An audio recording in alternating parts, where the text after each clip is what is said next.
So I am from Korea. I was born and raised here. I just moved here last September to start LifeSite.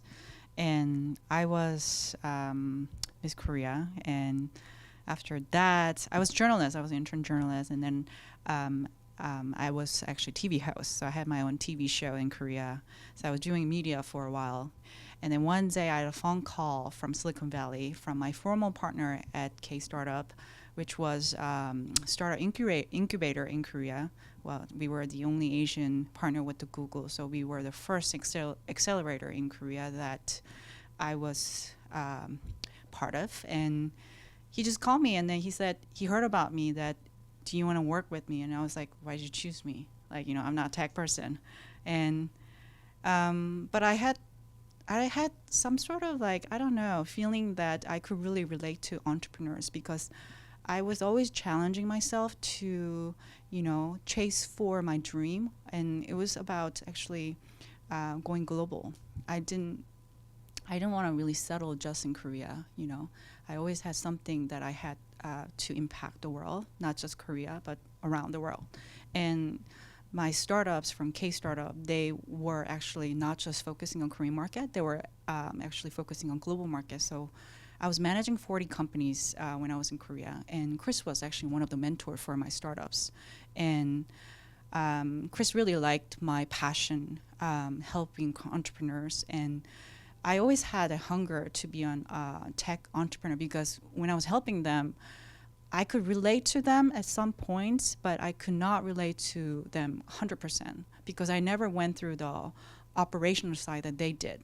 So I shared that hunger with Chris, and then we were actually going to help more entrepreneurs, doing fund, but we just got an opportunity as LifeSite, and I just really like that passion about helping families, because I was really relate to the problems that LifeSite was, we were trying to solve. Like, I have tons of document in my house, and then my mom's always telling me that no matter what, you have to protect that shoebox that I'm, telling you where it is. Like, so I just figured that this is something that it can impact so many people around the world, that this was a big dream. And so I gave up on my life. I mean, I didn't want to say like give up. Like, I moved. Yeah. So I had my life there, but I literally came here by myself. And these two are the most important people probably in the U.S. right now for me. And then I'm sharing the vision and dream with these two and building something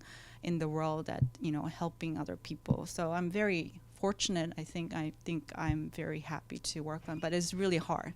So these days I actually tell more entrepreneurs who, like, who actually try to get advice from me. Are you really serious? You want to do entrepreneur? Take another contemplation on this, because if you're not, this is something very, very hard, but it's really fulfilling actually. So yeah, that's why I'm doing this. I was running a startup accelerator incubator in Korea, like a Y Combinator in Silicon Valley, and I was helping a lot of entrepreneurs. So I always had a hunger to be a tech entrepreneur, which is more operational side.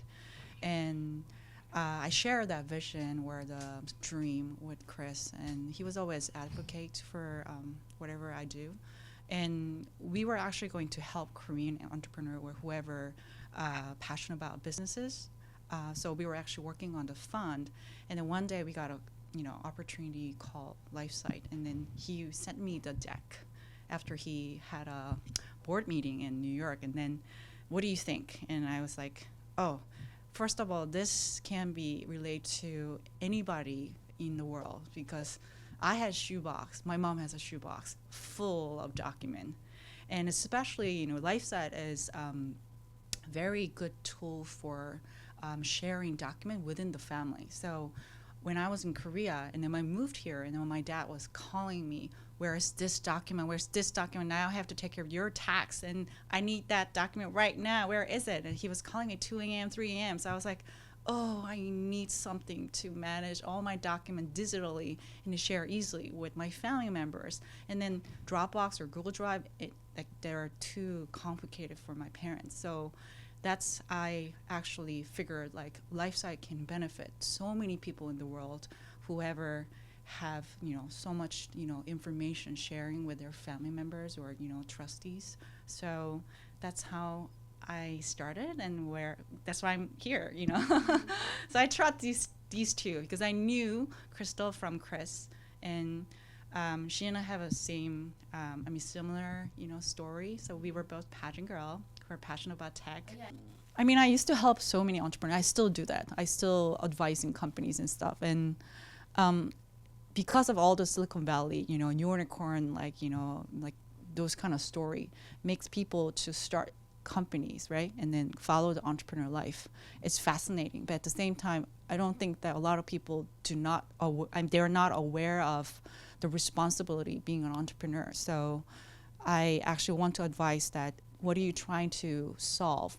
Why are you trying to build a company? What is the purpose of doing it? Like I want them to actually think through and then start it, and make sure that you're responsible for other people, because my time is very, I have to be really responsible for my time for them or other people, because their life is also involved with my life. So when you start your own company, you have to make sure that you have to be really, really responsible for other people. So that's my advice, actually.